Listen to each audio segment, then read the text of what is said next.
નમસ્તે, જય માતાજી। મારું નામ વિજય વર્મા છે। એક ઢાબા પર કામ કરતો એક નાનકડો બાળક આખો દિવસ કામ કરતો, પણ તે દરરોજ રાત્રે ઢાબો બંધ થયા પછી કચરાના ઢગલામાંથી જૂની ચોપડીઓ લઈ આવતો અને રાતના ચાંદની અંજવાળામાં બેસીને વાંચતો। એક દિવસ હું તે ઢાબા પર ચા પીવા ગયો।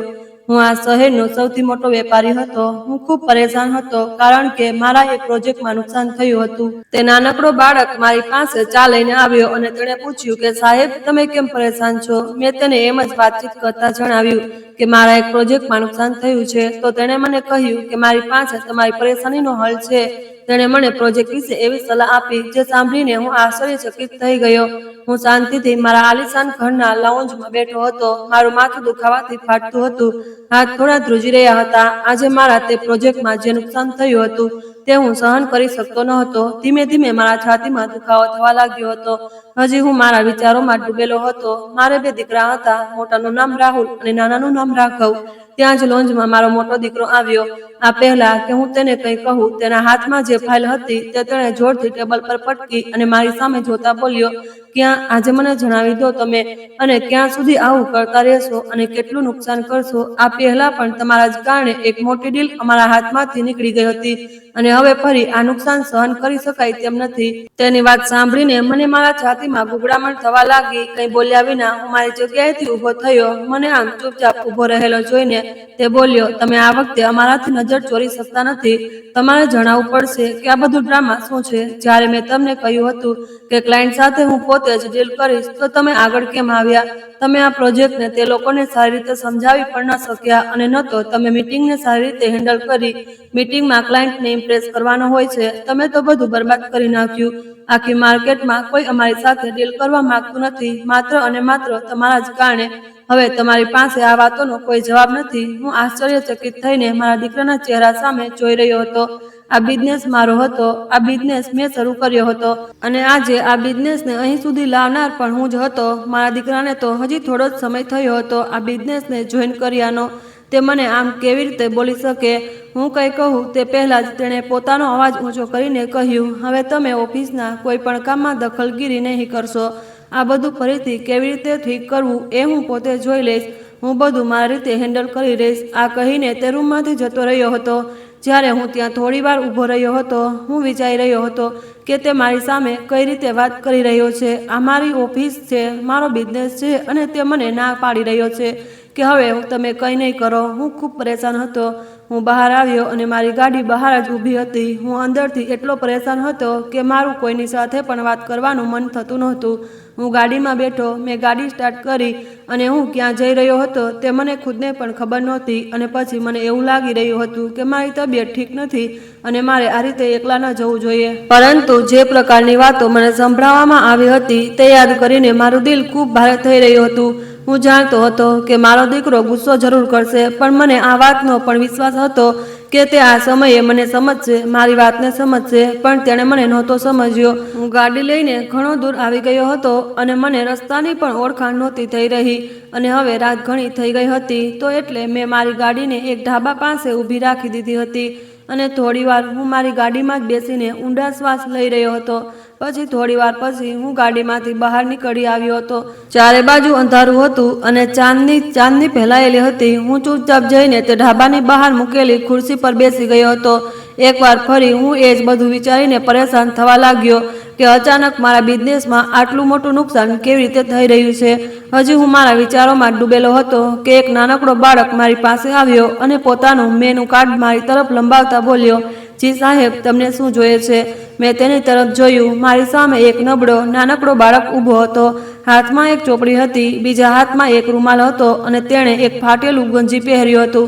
તેની હાલત ખૂબ ખરાબ લાગી રહી હતી। હું કંઈ કહું તે પહેલાં જ તેણે મારી આંખો સામે હાથ હલાવતા કહ્યું, ક્યાં ખોવાઈ ગયા સાહેબ? તમને કંઈ જોઈએ છે? જો તમને કંઈ ન જોઈતું હોય તો જણાવી દો, હું બીજા લોકોના ઓર્ડર લઈ લઉં। તેની વાત સાંભળીને હવે તેના હાથમાં જે ચોપડી હતી હું તેને જોઈ રહ્યો હતો, પણ મને સમજ નહોતું આવ્યું કે તે કઈ ચોપડી છે અને મેં માત્ર એક ચાનો ઓર્ડર આપ્યો હતો અને ત્યાં જ ખુરશી પર બેસીને ચાંદ સામે જોવા લાગ્યો હતો।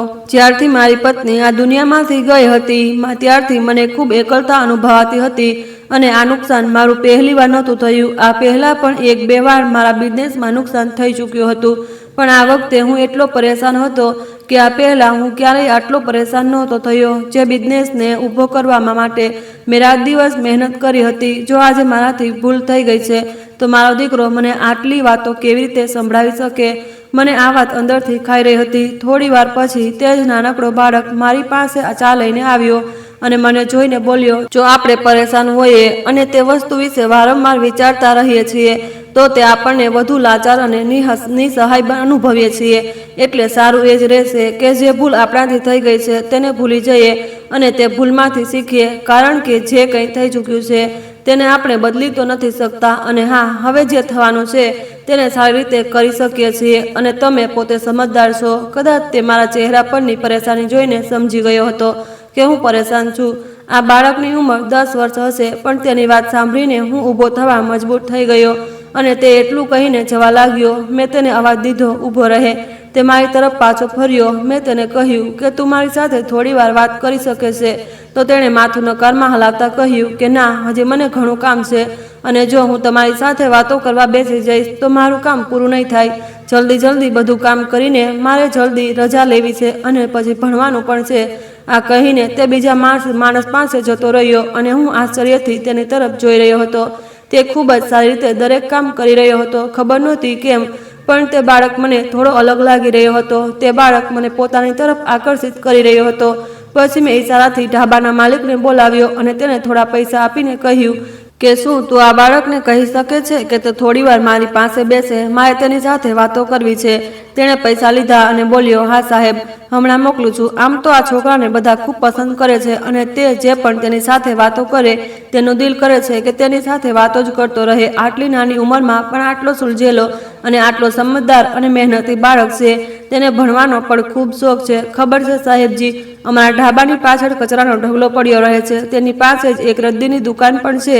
ત્યાંથી ચોપડીઓ લાવીને તે ચોપડીઓ વાંચે છે. તેને ચોપડીઓ વાંચવાનો ખૂબ શોખ છે. મેં તેને એકવાર કહ્યું પણ હતું કે તું તારું સ્કૂલમાં એડમિશન કરાવી દઉં, પણ સાહેબજી, તમને ખબર છે તે કહે છે કે હું મારી મહેનતના પૈસાથી ભણીશ. ખૂબ મહેનતી અને ખુદદાર બાળક છે. એટલું કહીને તે ત્યાંથી જતો રહ્યો. થોડી વાર પછી તે બાળક મારી પાસે આવ્યો અને મારી પાસે બેસીને બોલ્યો, લાગે છે સાહેબજી તમે ખૂબ અમીર છો. ક્યાંથી આવ્યા છો? અને મેં તેનો નાનકડો નબળો હાથ પકડ્યો અને તેની આંખોમાં જોતા કહ્યું, એક વાત જણાવ, જ્યારે તારા ઢાબાનો માલિક તારું એડમિશન સ્કૂલમાં કરાવવા માંગે છે તો તું તેની વાત કેમ નથી માનતો? તારી જિંદગી બદલાઈ જશે. તું આટલી નાની ઉંમરમાં પણ આટલો સમજદાર લાગી રહ્યો છે. જો તું ભણી લખી લઈશ તો ખૂબ આગળ વધીશ. મારી વાત સાંભળીને તે બોલ્યો, લાગે છે સાહેબજી તમે પણ ખૂબ ભણેલા ગણેલા છો અને જ્યાં સુધી તમને જોવાથી લાગી રહ્યું છે તમારી પાસે પણ પૈસાની કોઈ કમી નથી, પણ મને એવું લાગી રહ્યું છે જેમ કે તમે થોડા પાછળ છો. જુઓ, મને લાગે છે કે સ્કૂલે જવાથી માણસ ભણી લખી તો જાય છે, પણ આ વાતનો કોઈ ફાયદો નથી જ્યાં સુધી તમારામાં ઇન્સાનિયત ન હોય. હું સ્કૂલે તો નથી જતો, પણ મારામાં એટલી ઇન્સાનિયત છે કે હું ક્યારેય કોઈની સાથે કંઈ ખોટું નહીં કરું. મારો માલિક મને કહે છે કે હું તારું એડમિશન સ્કૂલમાં કરાવી દઉં, પણ મને ખબર છે કે તે આ એહસાનના બદલામાં મારી પાસે ડબલ કામ કરાવશે અને મારા પર એહસાન બનાવશે અને ભણવા લખવાનો સમય પણ મને નહીં આપે અને માત્ર થોડા કલાક સ્કૂલે જઈને હું મારી જિંદગી બરબાદ નથી કરી શકતો. હજી જેવું ચાલી રહ્યું છે હું મારી જિંદગીને તેવી જ રીતે ચાલવા દઈશ અને થોડા સમય પછી જ્યારે હું મોટો થઈ જઈશ અને વધુ પૈસા કમાવા લાગીશ ત્યારે હું પોતે મહેનત કરીને ભણીશ, પણ હજી નહીં. હું તેની વાતો સાંભળીને થોડો આશ્ચર્યચકિત થયો હતો. આજ સુધી મેં કોઈ પણ 10 વર્ષના બાળકના મોઢેથી આવી વાતો નહોતી સાંભળી. તે મારી તરફ જોતા મને બોલ્યો, મારી પરેશાની એટલી મોટી નથી અને ન તો હું એટલો વધારે પરેશાન રહું છું. તમે ખૂબ પરેશાન લાગી રહ્યા છો. જણાવો, તમને શું થયું છે? તમે જ્યારથી આવ્યા છો વારંવાર તમારા માથા પર હાથ મૂકી રહ્યા છો. તમે ચા પણ નથી પીધી, તે પણ ઠંડી થઈ ચૂકી છે. હું વિચારી રહ્યો હતો કે મારી પરેશાની વિશે તેને જણાવું, પણ હજી તે માત્ર એક 10 વર્ષનો બાળક હતો.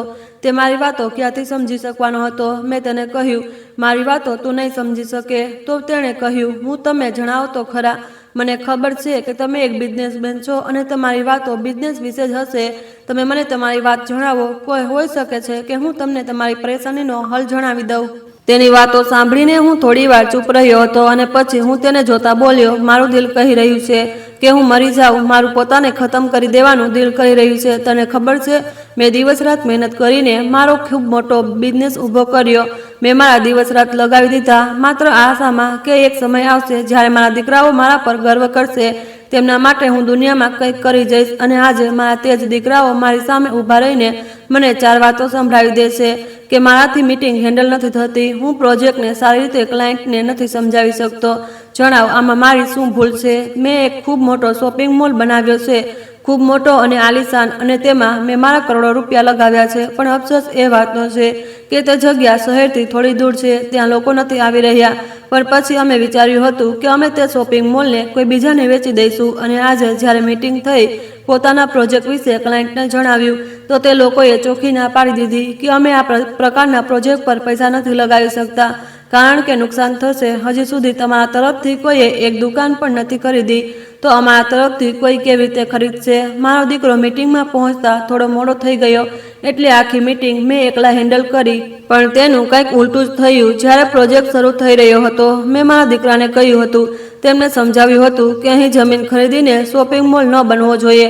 મને કંઈક ઠીક નથી લાગી રહ્યું. તો મારા બંને દીકરાઓએ મને કહ્યું હતું કે ડેડ, તમને નથી ખબર, તમારી ઉંમર થઈ ગઈ છે, અમને ખબર છે કે આજકાલ માર્કેટમાં શું ચાલી રહ્યું છે અને લોકો શું ઈચ્છે છે. તે સમયે તે બંનેની વાત સાંભળીને હું ચૂપ થઈ ગયો હતો.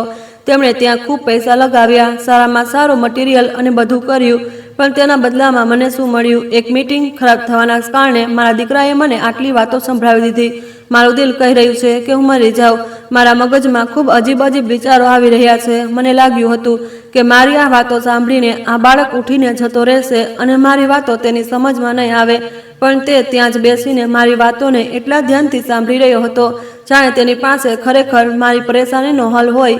મેં ઊંડો શ્વાસ લીધો અને માથું ઝુકાવીને કહ્યું કે મને લાગે છે હવે મારે આ બિઝનેસમાંથી પોતાનો હાથ ઉઠાવી લેવો જોઈએ.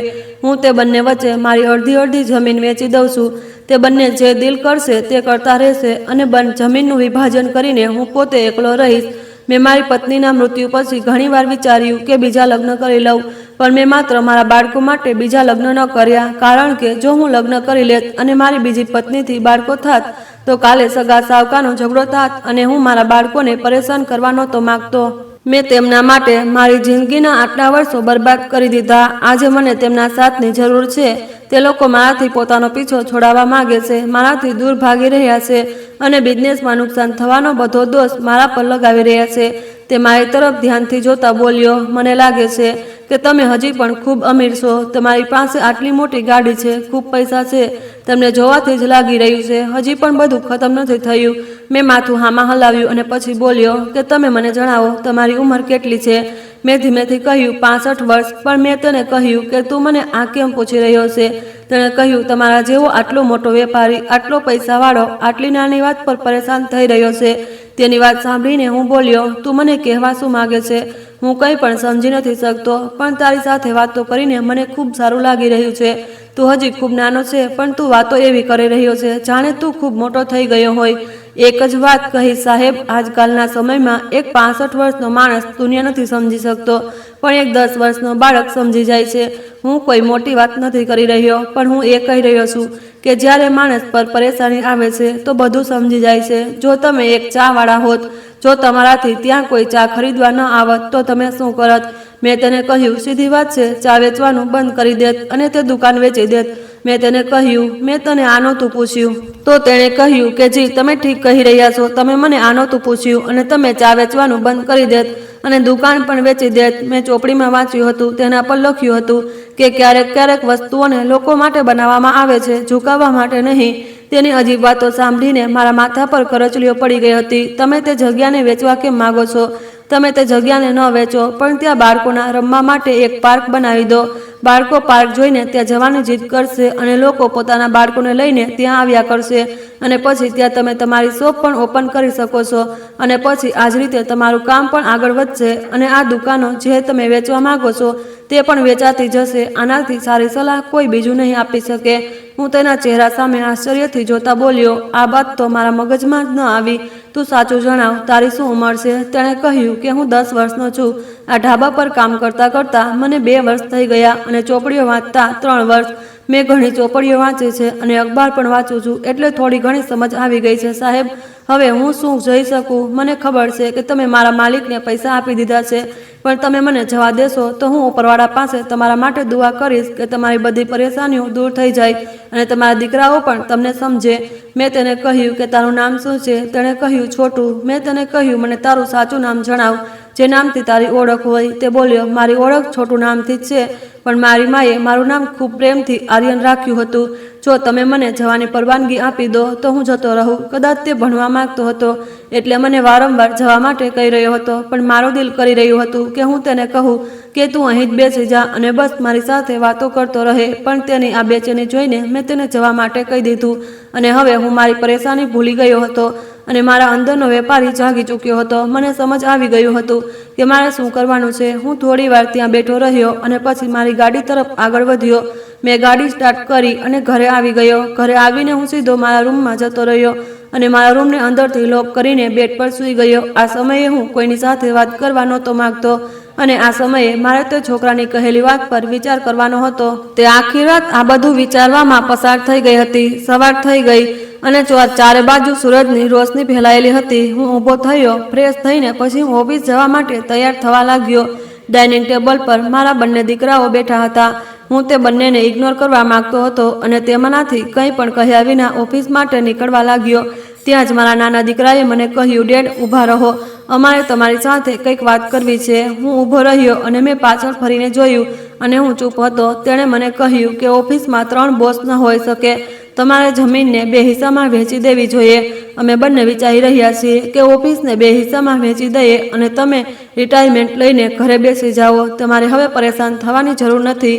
અમે બંને બધું સંભાળી લઈશું. તમારી પાસે એટલી પ્રોપર્ટી છે જેનું ભાડું તમને મળે છે. તમે તમારી જિંદગી આસાનીથી ગુજારી શકો છો. હું તેમની તરફ જોતા બોલ્યો, જો હું તમને બંનેને કંઈ પણ ન આપું તો તમે બંને શું કરશો? મારી સામે બેસીને ફાલતુ વાતો કરવાની જરૂર નથી. આ બિઝનેસને અહીં સુધી હું લઈને આવ્યો છું. આ ઘર મેં બનાવ્યું છે. તમને બંનેને મેં જન્મ આપ્યો છે. સારું રહેશે. પોતાના કામથી કામ રાખો અને મારા આ પ્રોજેક્ટ મારી જવાબદારી છે.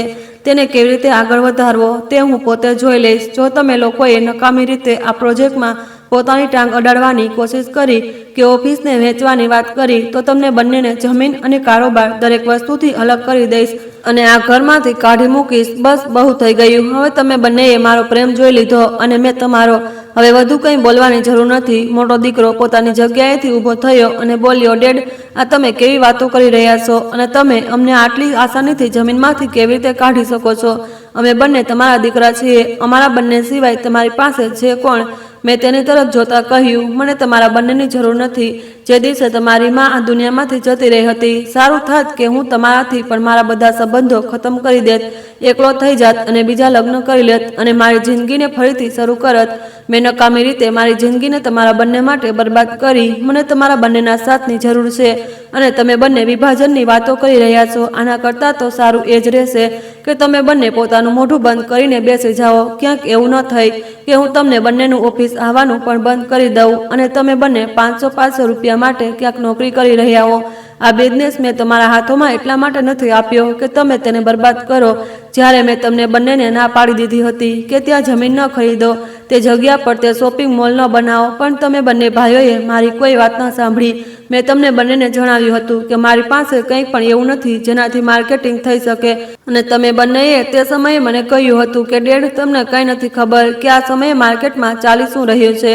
અમને બધું ખબર છે. અમે ખૂબ સારી રીતે અને ખૂબ યુનિક રીતે કામ કરીશું અને અમારા આ પ્રોજેક્ટમાં નુકસાન નહીં થાય. આજે કોઈ પણ તે શોપિંગ મોલને ખરીદવા નથી માંગી રહ્યું અને તમે બંને મને ખોટા સપના બતાવી રહ્યા હતા. મને ખબર છે કે પ્રોજેક્ટને કઈ રીતે સંભાળવો. આ બધું મારી જવાબદારી છે. તમે બંને હવે આ પ્રોજેક્ટમાં તમારી સલાહ નહીં આપો. હું જોઈ લઈશ કે મારે શું કરવાનું છે. તમે બંને હજી 4 દિવસથી ઓફિસ આવ્યા છો અને હજી બિઝનેસને સમજવાનું શરૂ કર્યું છે. હું છેલ્લા 30 વર્ષોથી આ ઓફિસ ચલાવી રહ્યો છું. મને તમારા બંને કરતાં વધુ નોલેજ છે. હું આ વાતને સમજું કે એક 10 વર્ષનો છોકરો અને એક 20 વર્ષનો છોકરો મારા કરતાં વધુ સારી રીતે આ દુનિયાને સમજતો હશે, પણ તમારા બંને પાસે તો બિલકુલ પણ દિમાગ નથી અને તમારું દિમાગ મેં જોઈ લીધું છે. અને જે કામ આપણે એક સાથે રહીને કરી શકીએ છીએ તે અલગ અલગ રહીને ક્યારેય નથી કરી શકતા. અને જે તમે બંને આજે મને કહી રહ્યા છો કે હું વિભાજન કરી દઉં તો કાલે તમે બંને જ બરબાદ થઈ જશો. અમારા બિઝનેસને લઈને માર્કેટમાં અમારું નામ છે, સારી ઓળખ છે, અમારા ક્લાયન્ટ્સ એક છે. હા, હું આ વાતને માનું છું કે જ્યારે બાળકો મોટા થઈ જાય અને સમજદાર થઈ જાય તો તેમને તેમની જવાબદારી સોંપીને અલગ કરી દેવા જોઈએ. પણ જ્યારે બાળકો તમારા બંને જેવા હોય, પ્રોપર્ટીનું વિભાજન કરવા માંગતા હોય અને પોતાના બાપની વાત ન સમજતા હોય, પોતાના બાપને 4 વાતો સંભળાવતા હોય, આવા બાળકોને કંઈ પણ આપવાની જરૂર નથી. જ્યાં સુધી હું મારું કામ પહેલા જેવું નથી કરી લેતો, મારું નુકસાનની ભરપાઈ નથી કરી લેતો, ત્યાં સુધી તમને બંનેને મારી સાથે વાત કરવાની પણ જરૂર નથી. કારણ કે હવે તમારા બંનેમાં બિલકુલ પણ વાત કરવાની તમીજ નથી રહી. એટલું કહીને હું ત્યાં ન રોકાયો અને ઓફિસ માટે નીકળી ગયો. મને ખબર હતી કે તે બંને મારી પીઠ પાછળ મારી બુરાઈ કરશે અને ખૂબ વાતો બનાવશે અને મને રોકવાની પણ કોશિશ કરશે. પણ હું મારો બિઝનેસ, મારી જમીન એવા બાળકોને નહોતો આપવા માંગતો જે મારી ઇજ્જત પણ ન કરતા હોય. હું ઓફિસ ગયો અને પછી મેં મારી ટીમને બોલાવી અને નાનકડી એક મીટિંગ રાખી અને તે બધાની સાથે તે આઈડિયા શેર કર્યો જે તે બાળકે મને તે રાત્રે જણાવ્યું હતું. મારી વાત સાંભળીને બધા લોકોને મારી વાત ઠીક લાગી હતી. આ વાત મારા મગજમાં કેમ ન આવી? મને આ વાત વિચારીને અફસોસ થઈ રહ્યો હતો. મેં પૂરા ₹1 કરોડ આ પ્રોજેક્ટમાં ઇન્વેસ્ટ કર્યા હતા, પણ મારું નુકસાન થઈ ગયું હતું. પણ ઉપરવાળાએ મારા રહેમ કરી અને પછી ધીમે ધીમે કરીને બધું ઠીક થવાનું શરૂ થઈ ગયું હતું અને મેં કાલથી કામ શરૂ કરવાનો ઓર્ડર પણ આપી દીધો હતો. હું હજી મારા વિચારોમાં જ ગુમ હતો કે વકીલ સાહેબ મારા ઓફિસમાં આવી ગયા અને મને તેમનું આ રીતે આવવું બિલકુલ પણ સારું નહોતું લાગ્યું. તે મને બોલ્યા કે જાણું છું તમે મારાથી નારાજ છો. હું આ રીતે તમારી ચાલતી મીટિંગની અંદર આવી ગયો છું. જુઓ, વાત કરવી ખૂબ જરૂરી છે. આ તમારા બાળકોની જિંદગીનો સવાલ છે. મેં બધા વર્કર્સને જવાનો ઈશારો કરી દીધો હતો અને પછી થોડી વાર સુધી અમે બંને ચૂપ બેઠા રહ્યા. વકીલ સાહેબ બોલ્યા, તમે તમારા બાળકોને આ દાવો કર્યો છે કે તમે તેમને તમારી જમીનમાંથી ₹1 પણ આપવા નથી માંગતા. જો તમે આવું કરવા માંગો છો તો તમે મારી વાત માનો, તરત જ વસિયત તૈયાર કરાવી લો. કારણ કે જે પ્રકારનો વ્યવહાર તમારા બાળકોનો તમારી સાથે છે, મને નથી લાગતું કે આ બધું તે તમને આટલી આસાનીથી કરવા દેશે. વકીલની વાત સાંભળીને મેં ઊંડો શ્વાસ લીધો. હું જાણતો હતો કે તે વકીલ મારા બાળકો સાથે મળેલા નથી. તે મારો જૂનો અને વફાદાર વકીલ છે. મેં તેને કહ્યું, હું ઈચ્છું છું કે હું મારી જમીન કોઈ બીજાના નામે કરી દઉં. જો તમે આવું કરવા માંગો છો તો એવું થઈ શકે કે તમે આ જમીનના માલિક છો અને તમે આ કરી શકો છો. તમે કોઈ પણ તમને આ કામ કરવાથી રોકી શકતું નથી. થોડીવાર અમે બંનેમાં વાતો થતી રહી અને પછી તે જતા રહ્યા. તે એવું શો કરતા હતા જાણે મારા બાળકો સાથે મળેલા હોય, પણ ખરેખર અંદરથી અમે બંને એક ખૂબ સારા મિત્ર હતા અને બંને એકબીજાને ખૂબ સારી રીતે જાણતા હતા. પછી મને ખબર પડી કે મારા દીકરાઓએ પોતાનો અલગ બિઝનેસ ખોલ્યો છે. તે આખો દિવસ એમ જ પસાર થઈ ગયો. જ્યારે હું ઘરે પાછો ગયો તો મારા બંને દીકરાઓ લોન્જમાં બેસીને મારી રાહ જોઈ રહ્યા હતા અને મને ખબર હતી કે અહીં કંઈક આવું થશે. હું જેવો અંદર ગયો, મારો મોટો દીકરો મને જોઈને બોલ્યો, તમે પ્રોજેક્ટ પર ફરીથી કામ કરવાનું શરૂ કરી દીધું છે. તમારો આઈડિયા સારો હતો. અમે આ વિશે વિચાર્યું પણ નહોતું, પણ હા, અમે લોકો આ પ્રોજેક્ટ વિશે બેસીને વાત કરી શકીએ છીએ. અમે ત્રણેય આ પ્રોજેક્ટના ઓનર છીએ. તો મેં માથું નકારમાં હલાવતા કહ્યું, આ પ્રોજેક્ટનો ઓનર માત્ર હું છું અને મારે આ પ્રોજેક્ટ વિશે તમારા બંને સાથે કોઈ ડિસ્કશન નથી કરવું. જે પણ ડિસ્કશન કરવાનું હતું તે થઈ ગયું અને મને ખબર છે કે હજી તમે બંને મને પરેશાન કરવા સિવાય કંઈ નથી કરી શકતા. હું તમારા બંને સાથે આ વિશે કોઈ વાત કરવા નથી માંગતો. પછી તે બોલ્યા કે તમે આ પ્રોજેક્ટમાં પૈસા લગાવ્યા છે તો સ્વાભાવિક વાત છે આનાથી જે પણ પૈસા મળશે તે બધું તમે એકલા જ રાખશો. માણસ જ્યારે બધી વસ્તુઓથી હારી જાય છે તો તેને પોતાના બિઝનેસ પાર્ટનર પણ ખરાબ લાગે છે. હું એટલું જ કહીને મારા રૂમમાં જવાનો જ હતો કે ત્યાં જ મારા નાના દીકરાએ મને અવાજ દીધો, ડેડ, જો તમારો વ્યવહાર આવો જ રહ્યો તો અમે કોર્ટ જતા રહીશું. આ પ્રોજેક્ટમાં અમે પણ મહેનત કરી છે. અમને પણ અમારો હિસ્સો જોઈએ છે. તેની વાત સાંભળીને હું આશ્ચર્યચકિત થઈ ગયો હતો. જો બાપ ગુસ્સામાં જમીનમાંથી કાઢવાની વાત કરી રહ્યો હોય તો શું દીકરાઓએ કોર્ટ જવાની વાત કરશે? હું ખૂબ આશ્ચર્યચકિત થઈ ગયો. મારા નાના દીકરાની આ વાત સાંભળીને હું તેની તરફ જોઈ રહ્યો હતો. હું હજી આ આંચકામાંથી બહાર પણ નહોતો આવ્યો કે ત્યાં જ મારો મોટો દીકરો બોલ્યો, ભાઈ સાચું કહી રહ્યો છે. આ પ્રોજેક્ટમાં અમે પણ ખૂબ મહેનત કરી છે અને તમે તેના પૈસા એકલા બેસીને નથી ખાઈ શકતા. જો તમે આ વાત ભૂલી રહ્યા છો તો અમે તમને આ વાત કોર્ટમાં પણ સમજાવી શકીએ છીએ. મારું દિલ અંદરથી તૂટી ચૂક્યું હતું, પણ મારા હોઠો પર હળવી સ્મિત હતી અને પછી મેં તે બંનેને ધીમેથી કહ્યું હતું, તમને બંનેને જે કરવું હોય તે કરી લો. હું તે જ કરીશ જે મારે કરવાનું છે. હવે મારી તમારા બંનેની સાથે નહીં બને અને ન તો હું બનાવવા માંગુ છું. બાળકો જ્યારે બાપની સામે ઊભા થઈ જાય તો પછી તે પ્રેમ કરવા લાયક નથી રહેતા અને તમને બંનેને પોતાની ભૂલનો બિલકુલ પણ અહેસાસ નથી. તમે મારી સાથે બદતમીજી કરી છે અને તમે મારી પાસે માફી માંગવાની જગ્યાએ ઉલટા કોર્ટમાં જવાની વાતો કરી રહ્યા છો।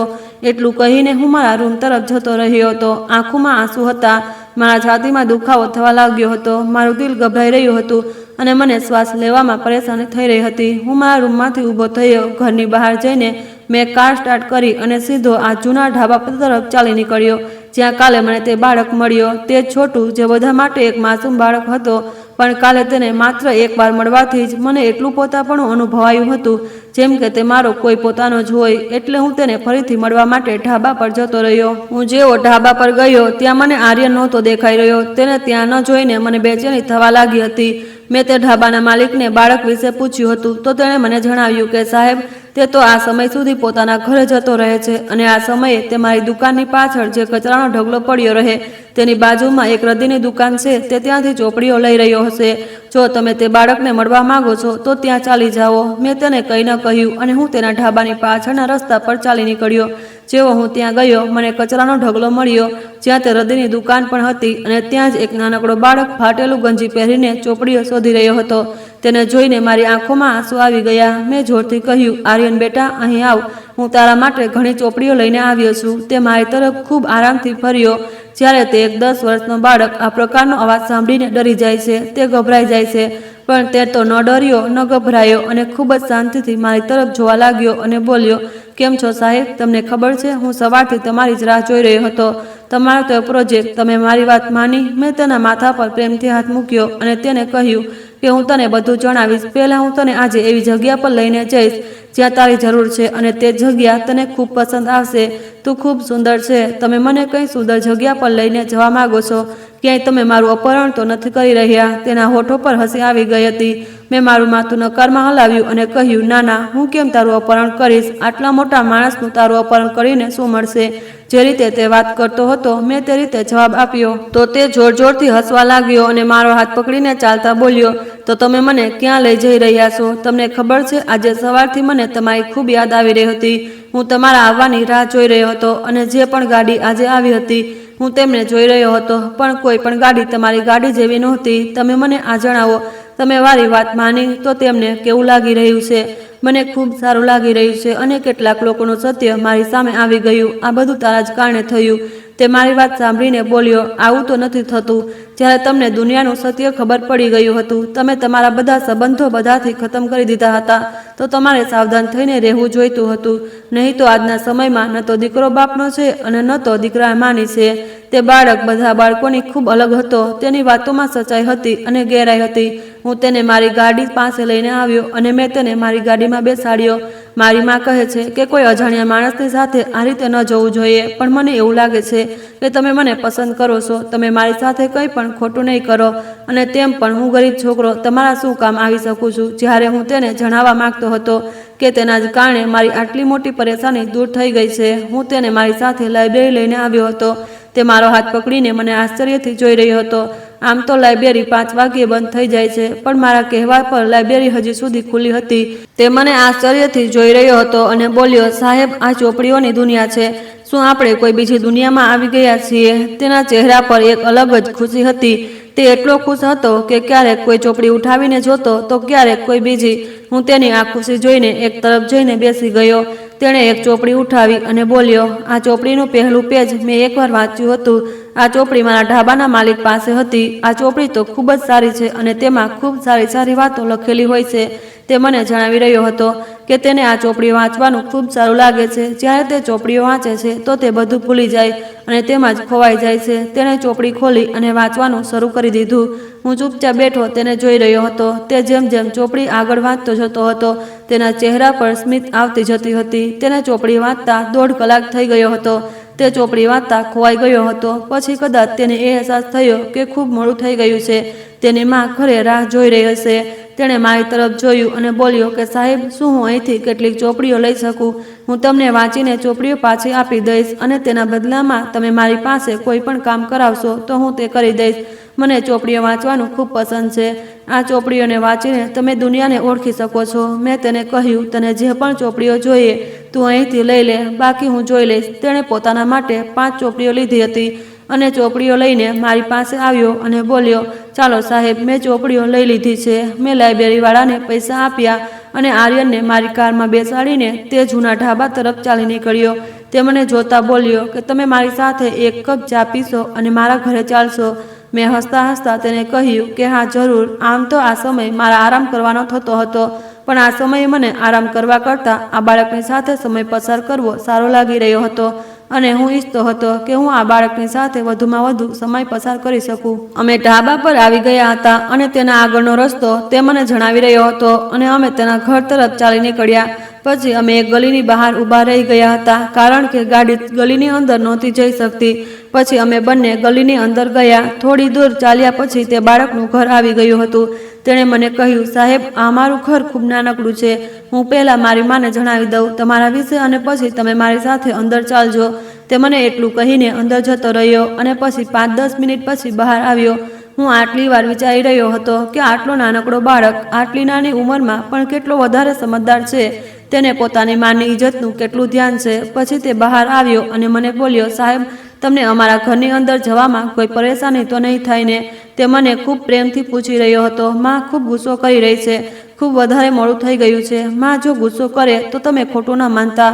હું તમને માના હાથની ચા પીવડાવીશ. મેં તેને કહ્યું, તું હજી ખૂબ નાનો છે, મોટાઓની વાત ન કર. અને હસતો હસતો તેની સાથે ઘરની અંદર જતો રહ્યો. પણ અંદર જઈને જેવો મેં તે સ્ત્રીને જોઈ, મારા પગ નીચેથી જમીન નીકળી ગઈ. મારી આંખો ખુલી રહી ગઈ. જે સ્ત્રી મારી સામે ઊભી હતી તે કોઈ બીજી નહીં પણ મારી પોતાની બહેન સવિતા હતી, જે 10 વર્ષ પહેલાં એક ગરીબ માણસની સાથે ભાગી ગઈ હતી. પણ આજે તેને આ હાલતમાં જોઈને હું આશ્ચર્યચકિત થઈ ગયો હતો અને મને હવે સમજ આવ્યું હતું કે આર્યનને જોઈને મને આટલું પોતાપણું કેમ અનુભવાતું હતું. તે મને જોઈને રડવા લાગી અને બોલી, ભાઈ, કેમ છો તમે? હું જેવો તેની તરફ વધ્યો તે થોડી પાછળ હટી ગઈ હતી. મેં રડતા રડતા તેને મારા ગળે લગાવી હતી.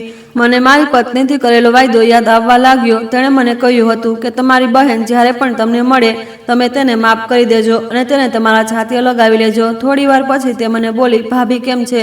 શું તમને લોકોને મારી યાદ આવતી હતી? મેં તેને જણાવ્યું કે કેટલાક વર્ષો પહેલાં તેનું મૃત્યુ થઈ ગયું અને હું ખૂબ એકલો થઈ ગયો છું. તેના ગયા પછી તું મારી છોડ, તારી જણાવ, તું આ હાલતમાં કેવી રીતે છે? અને આર્યન તારો દીકરો છે. તેણે મને રડતા રડતા જણાવ્યું કે લગ્નના કેટલાક વર્ષો પછી જ તેના પતિનું મૃત્યુ થઈ ગયું હતું. તેના મૃત્યુ પછી હું બરબાદ થઈ ગઈ. મેં વિચાર્યું હતું કે હું તમારી પાસે જાઉં, પણ મને ડર હતો કે તમે મને અપનાવશો નહીં અને હું આ વાતથી ખૂબ ડરતી હતી. અને પછી મેં નિર્ણય લીધો હતો કે હું એકલી રહીશ અને મારા બાળકનો ઉછેર કરીશ. પછી હું અહીં ઝૂંપડીમાં આવીને રહેવા લાગી. શરૂઆતમાં મેં ખૂબ કામ કર્યું, હજી પણ કરું છું. લોકોના ઘરોમાં ઝાડો પોતું કરું છું. મારા દીકરાને ભણવા લખવાનો ખૂબ શોખ છે, પણ મારી પાસે એટલા પૈસા નથી કે હું તેને ભણાવી શકું કે પછી તેનું સ્કૂલમાં એડમિશન કરાવી શકું. મેં તેને કહ્યું કે બહેન, તારે પરેશાન થવાની જરૂર નથી. તું મારી સાથે હમણાં ઘરે ચાલ. તારે અહીં આ રીતે પરેશાન થવાની જરૂર નથી. મેં તેની સાથે તેનો બધો સામાન પેક કરાવ્યો અને તેને મારી સાથે લઈને મારા ઘરે આવી ગયો. તો મારા દીકરાઓએ આ જોઈને ખૂબ પરેશાન થઈ ગયા હતા. તે વિચારી રહ્યા હતા કે હું મારી સાથે કોને લઈને આવી ગયો છું, પણ મેં તેમને કંઈ નહોતું જણાવ્યું. ન તો તેમની સાથે કોઈ વાત કરી હતી કારણ કે હું તેમને કંઈ પણ સમજાવવા નહોતો માંગતો. અને મેં મારી જમીનમાંથી એક હિસ્સો મારી બહેન અને તેના દીકરાના નામે કરી દીધો હતો, જેના પર તેનો પણ હક બનતો હતો કારણ કે તે મારી એકમાત્ર બહેન હતી અને તેને એક અલગ ઘર પણ લઈને આપી દીધું હતું. અને તેના દીકરાની જવાબદારી મેં મારા પર લઈ લીધી હતી. મેં તેનું સ્કૂલમાં એડમિશન કરાવી દીધું હતું અને મારા દીકરાઓ આ બધું જોઈને ખૂબ આશ્ચર્યચકિત થઈ રહ્યા હતા કે આ લોકો કોણ છે અને હું તેમને આ રીતે મદદ કેમ કરી રહ્યો છું. પછી તેને મારા પાસે આવ્યા. તેમણે પૂછ્યું કે આ લોકો કોણ છે? તો મેં તેમને જણાવ્યું કે તમારી ફોઈ છે. મેં તેમને આખી વાત જણાવી દીધી અને મેં તેમને એ પણ જણાવ્યું કે આર્યન આટલી નાની ઉંમરમાં આટલો વધારે સમજદાર છે. તેના આઈડિયાથી જ મેં આજે મારા આટલા મોટા પ્રોજેક્ટમાં જે નુકસાન થઈ ગયું હતું તે પણ ઠીક થઈ ગયું. તે બંનેએ મારી વાત સાંભળીને ખૂબ શરમ આવી હતી અને તેમને પોતાની ભૂલનો અહેસાસ થયો હતો. પછી તેમણે મારી પાસે માફી માંગી અને કહ્યું કે ડેડ, અમને માફ કરી દો. અમે હવે ક્યારેય કંઈ પણ આવું નહીં કરીએ અને ન તો ક્યારેય તમારી સાથે બદતમીજી કરીશું. અને તેમણે મારી સાથે વાયદો પણ કર્યો હતો કે તે ક્યારેય વિભાજનની વાત નહીં કરે. મેં તેમની વાત સાંભળીને તેમને માફ કરી દીધા હતા.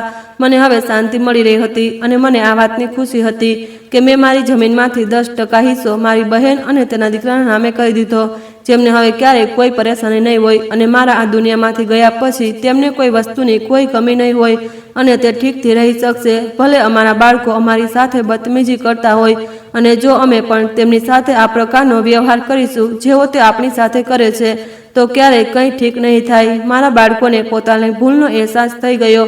તેમણે મારી પાસે માફી માંગી હતી તો મેં તેમને માફ કરી દીધા, કારણ કે તે જેવા પણ હતા તો મારા દીકરા જ. પછી અમે બધા સાથે ખુશીથી રહેવા લાગ્યા હતા. આ વાર્તાનો સાર એ છે કે જિંદગીમાં પૈસા અને જમીન કરતાં વધુ કિંમતી સંબંધો હોય છે અને સૌથી મોટો સંબંધ પરિવારનો હોય છે. પણ ઘણીવાર માણસ જ્યારે લાલચ કે ગુસ્સામાં આવી જાય તો તે આ સંબંધોની કિંમત ભૂલી જાય છે. આ વાર્તામાં એક પિતાએ આખી જિંદગી મહેનત કરીને પોતાનો બિઝનેસ ઊભો કર્યો હતો. તેણે 30 વર્ષ સુધી મહેનત કરી હતી જેથી તેનો પરિવાર સુખેથી રહી શકે અને તેના બાળકોને કોઈ વસ્તુની કમી ન હોય. પણ જ્યારે બાળકો મોટા થયા તો તેમણે આ મહેનતની કિંમત સમજવાની જગ્યાએ જમીનના વિભાજનની વાત શરૂ કરી દીધી. તેનાથી પિતાનું દિલ તૂટી ગયું, કારણ કે જે માણસે પોતાના બાળકો માટે આખી જિંદગી લગાવી દીધી હોય તેને આ આશા હોય છે કે તેના બાળકો તેની ઇજ્જત કરશે, તેની વાત સમજશે અને તેના અનુભવનું સન્માન કરશે. પણ જ્યારે બાળકો પોતાના જ પિતાની સામે ઊભા રહીને કોર્ટ જવાની વાત કરે છે તો તે માત્ર એક કાનૂની લડાઈ નથી હોતી, પણ તે સંબંધોના તૂટવાની શરૂઆત હોય છે. આ વાર્તામાંથી આપણને આ શીખ મળે છે કે અનુભવની કિંમત ખૂબ મોટી હોય છે. જે માણસ ઘણા વર્ષો સુધી મહેનત કરીને કોઈને કામ શીખે છે તેને દુનિયાની સમજ વધુ હોય છે. પિતાએ પોતાના દીકરાઓને સમજાવ્યું પણ હતું કે જે જગ્યા પર શોપિંગ મોલ બનાવવાનો સાચો નિર્ણય નથી, પણ તે દીકરાઓને તેની વાત ન માની, કારણ કે તેમને લાગ્યું કે તેમને વધુ ખબર છે. આ જ ભૂલ આજના સમયમાં ઘણા યુવાનો કરે છે. તેમને લાગે છે કે જૂની પેઢીને કંઈ ખબર નથી, પણ સચ્ચાઈ એ છે કે અનુભવ ચોપડીઓ કે ઇન્ટરનેટથી નથી મળતો, તે સમય અને સંઘર્ષથી મળે છે. એટલે આપણે આપણા વડીલોની વાતને ધ્યાનથી સાંભળવી જોઈએ, કારણ કે તે આપણને ખોટા રસ્તેથી બચાવવાની કોશિશ કરે છે. આ વાર્તામાં એક બીજી ખૂબ જ મોટી શીખ એ છે કે જ્યારે માણસ મુશ્કેલ સમયમાંથી પસાર થાય છે તો તેને સાચા સંબંધો અને નકલી સંબંધોનો ફરક સમજાવવા લાગે છે. પિતાને લાગ્યું કે તેના પોતાના જ દીકરાઓ તેના સાથે ઊભા નથી, પણ તે જ સમયે એક નાનકડો ગરીબ બાળક આર્યન તેના જીવનમાં આવ્યો, જેણે તેને સચ્ચાઈ અને સમજદારીની નવી શીખ આપી. આ બાળક ગરીબ જરૂર હતો, પણ તેની વિચારસરણી ખૂબ ગહેરી હતી. તેણે નાની ઉંમરમાં જિંદગીના ખૂબ મોટા સત્ય સમજી લીધા હતા. તે ચોપડીઓથી પ્રેમ કરતો હતો અને જ્ઞાનને સૌથી મોટું ધન માનતો હતો. તેનાથી આ શીખ મળે છે કે માણસની સાચી અમીરી પૈસાથી નહીં, પણ તેની વિચારસરણી અને તેના જ્ઞાનથી હોય છે. શિક્ષણ અને જ્ઞાન માણસની જિંદગી બદલી શકે છે. આર્યન પાસે પૈસા નહોતા, સારા કપડાં નહોતા, રહેવા માટે મોટું ઘર નહોતું, પણ તેના અંદર શીખવાની ચાહ હતી અને ચોપડીઓ પ્રત્યે પ્રેમ હતો. આ જ વસ્તુ તેને ખાસ બનાવે છે, કારણ કે જે માણસ શીખવા માંગે તે એક દિવસ જરૂર આગળ વધે છે. એટલા માટે આપણે આ સમજવું જોઈએ કે બાળકોને સૌથી મોટી દોલત સારું શિક્ષણ અને સારા સંસ્કાર આપવા છે. વાર્તાનો એક ભાવુક હિસ્સો તે છે જ્યારે પિતાને ખબર પડે કે તે આર્યનની માં તેની જ બહેન છે જે ઘણા વર્ષો પહેલા ઘર છોડીને જતી રહી હતી. તેનાથી આપણને આ શીખ મળે છે કે જિંદગીમાં ભૂલો દરેક માણસથી થાય છે, પણ પરિવારનો સાચો મતલબ એ છે કે આપણે એકબીજાને માફ કરતા શીખીએ. જો તે ભાઈએ પોતાની બહેનને ઠુકરાવી દીધી હોત તો કદાચ તે હંમેશા દુઃખી રહેતી, પણ તેને પોતાનું દિલ મોટું રાખ્યું અને તેને ગળે લગાવી લીધી. તેનાથી આ ખબર પડે છે કે માફી આપનાર માણસ જ અસલમાં મોટો હોય છે, કારણ કે માફીથી સંબંધો ફરીથી જોડાઈ શકે છે. આ વાર્તામાં પિતાનું દિલ ખૂબ મોટું હતું. તેમણે પોતાની બહેન અને તેના દીકરાઓને અપનાવ્યા, તેમને રહેવા માટે ઘર આપ્યું અને બાળકના ભણતરની જવાબદારી લીધી. તેનાથી આપણને આ શીખ મળે છે કે જ્યારે ઉપરવાળો આપણને પૈસા અને તાકાત આપે તો આપણે તેનો ઉપયોગ માત્ર પોતાના માટે નહીં, પણ બીજાની મદદ માટે પણ કરવો જોઈએ, ખાસ કરીને પોતાના પરિવાર અને જરૂરિયાતમંદ લોકો માટે.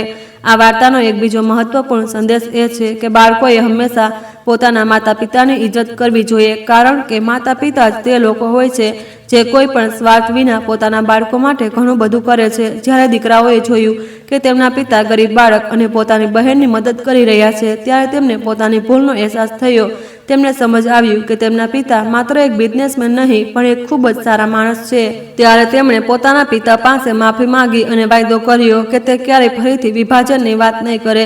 તેનાથી આપણને આ શીખ મળે છે કે જો માણસને પોતાની ભૂલનો અહેસાસ થઈ જાય અને તે દિલથી માફી માંગી લે તો સંબંધો ફરીથી ઠીક થઈ શકે છે. પરિવારની એકતા સૌથી મોટી તાકાત હોય છે. જો પરિવારના લોકો આપસમાં લડવા લાગે અને વિભાજનની વાતો કરે તો ભલે ગમે તેટલો મોટો બિઝનેસ કે ગમે તેટલી મોટી જમીન કેમ ન હોય, તે બધું ધીમે ધીમે ખતમ થઈ જાય છે. પણ જો પરિવાર એક સાથે રહે, એકબીજાની ઇજ્જત કરે અને એકબીજાનો સાથ આપે તો દરેક મુશ્કેલી આસાન થઈ જાય છે. માણસે પોતાનું દિલને મોટું રાખવું જોઈએ. ગુસ્સા અને અહંકારથી માત્ર સંબંધો તૂટે છે, પણ પ્રેમ અને માફી, સમજદારીથી સંબંધો મજબૂત થાય છે. જ્યારે તે પિતાએ પોતાના દીકરાઓને માફ કર્યા અને પોતાના પરિવારને ફરીથી જોડી લીધો, ત્યારે જ તેના જીવનમાં સાચી ખુશી પાછી આવી. કારણ કે છેવટે માણસને સૌથી વધારે જરૂર પોતાના પરિવાર અને પોતાનાઓની જ હોય છે. આ જ વાર્તાથી સૌથી મોટી શીખ એ છે કે ધન કરતાં વધુ કિંમતી સંબંધો હોય છે, અને જે ઘરોમાં પ્રેમ, સન્માન અને એકતા હોય તે જ ઘર ખરેખર ખુશાલ હોય છે. દોસ્તો, ઉમ્મીદ કરું છું કે તમને અમારી વાર્તા પસંદ આવી હશે. વાર્તા પસંદ આવી હોય તો વિડીયોને લાઈક કરો, ચેનલ પર નવા હો તો ચેનલને સબસ્ક્રાઈબ કરો અને હા, નોટિફિકેશન બેલને જરૂર દબાવો જેથી આગલી અપડેટ સૌથી પહેલા તમને મળે. ધન્યવાદ.